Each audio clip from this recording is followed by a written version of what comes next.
Hello everybody and welcome to my show on making bread. This is one of my most favorite things to do. I really enjoy it. Taught myself how to do it about a year ago. I read a little bit online, basically how to make a bread starter, and just kind of went from there, taught myself, made my own techniques. So watch my video on bread starter and learn how to do that. For the flour in this, I use bread flour, which is a good thing to do. Go to Costco, you can buy a 50-pound sack for like 15 bucks. Throw it in a Tupperware container, and you have flour to make a bunch of bread. I also buy about 2 pounds of yeast there for like 5 bucks. Then, bread then is cheap, easy to make. It will be better than any bread you've ever had. Every time you make a loaf, it'll be better than the previous. That's just really good. So, this is one recipe I highly recommend trying out. Even though it seems hard, it's really easy. Guess how I start my bread? With a bread starter. If you watched my video on bread starter, you know how to make one. Or at least the way I make mine. I'm going to stir it up real quick, whisk it, and then we're going to add 1.5 cups to a bowl. From there, I'm going to also add about a cup of fresh water. Sorry for this shot, but that's what happens when you have a camera strapped to your chest. I'm also going to add some water to my starter because I took out that 1.5 cups. So we need to replenish and refeed the yeasties in there. So mix that up. You don't need to add any more yeast or anything to it. Then I add flour until it's about the consistency of pancake batter, a little bit thinner. You can play with how thick you keep this. I've seen instructions where they keep it as a dough, but play around with that. This stuff will last forever. They have starters going since the gold rush era in San Francisco. Your San Francisco sourdough that you eat is probably from a starter that's a couple hundred years old. So we're going to add a tablespoon of yeast to this, or 1 packet if you're using the packaged yeast, which I don't recommend. I like stuff in bulk. So we're going to stir that up until it rehydrates the yeast, because this is a dry instant yeast, so kind of reactivate it here.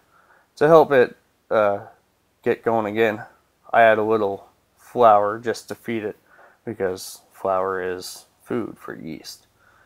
And once I incorporate that, I let it sit for about 10 minutes just to kind of get everything growing.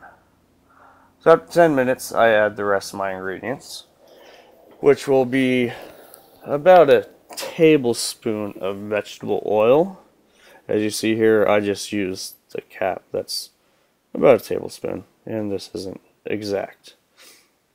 I also add 2 tablespoons of kosher salt. It may seem like a lot of salt, but I've found that it really brings out the flavor. If you use a little less salt, it comes out pretty bland actually. So now I move to a wooden spoon to mix it up, because this is going to get stiff. So I mix it up good, add some more flour, and I get until it's a really sticky dough.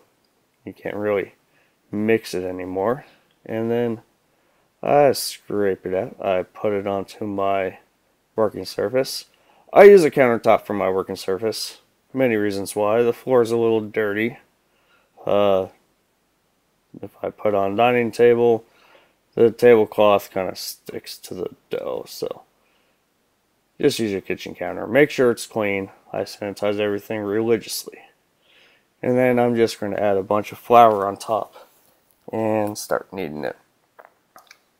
But I'm going to try something new just for this video, just for you guys that may be lazy. Put it in the mixer. Whoa! Yeah, my lock on my mixer doesn't work very good. And from here, you add some flour. If you're civilized, you would use a cup, but not me. I like to use my hands. So dump some with my hands, add some more, let it go. I'm just letting the mixer kind of knead it, which isn't working very good. So I pulled it out to knead by hand. I enjoy kneading by hand. To me, it's kind of therapeutic. It's like meditation. So add more flour and keep going. It'll keep taking more flour. It gets a little sticky after a while. And then knead until it forms a good dough. And I roll it into a ball. A good dough, for me, if you stretch it, it doesn't really tear apart. It just stretches nicely. If you just knead for like 10 minutes and then look at the consistency that it is, that's what you're going for. But I used to go for 10 minutes all the time. You could go a little bit less and then let it rise for longer. Just play with the recipe. I'm going to get a damp paper towel here, throw it over the bowl. The yeast like a nice, warm, moist environment to grow. After an hour, it's about double this size, and punch down! Yeah, that's really a stage. Beat the hell out of that dough. Get all the air out of it. Alright, show it who's boss. Take it out. Throw it on the counter. Yeah, smack all that air out. Yeah, that dough knows what's up. Now we're going to divide it in half. This is enough dough for 2 loaves. You can throw it into a 9x5 pan that you have buttered or oiled and then floured so that it's really non-stick. But I'm rolling these up a little bit into baguette style because I just got a new loaf pan, baguette loaf pan. So even though it says it's non-stick, do I really believe them? No. So I'm going to oil it. Right now I don't have any cooking spray, so we go the old-fashioned way. A little bit of oil on a paper towel, and then rub that on there. I'm not going to flour this guy, but if you do a loaf pan, you definitely want to flour it because it gets kind of stuck down in there. You can also just shape out a loaf and throw it in the oven, but it won't stay in great shape, and you'll get this big mound of bread, which still, I mean, it tastes good. But I'm going to put these in there, and this is your second rise. So I'll grab that paper towel. Do you see that spin there? That just looked professional, huh? Yeah, I'm good. So we're going to get that paper towel, put it back over, and another hour. Look at that. About double in size yet again. It's a little sticky. Get the paper towel off. You could leave that on there if you like the taste of paper towel. I don't. So now we're about ready. It's going to rise more in the oven, so I'm going to score it a bit. Kind of gives it some breaking points so that it doesn't poof out where I don't want it to. Again, a nice shot here for you. If you keep staring at my crotch long enough, guess what? Bread cooks faster. There you go. Out of the oven. See how fast that was? That was 45 minutes that you were staring at my crotch. You just don't realize it, because it's that nice. So, a good cool down. I'm going to slice the bread a bit. You can see a bit. Very nice looking bread, isn't it?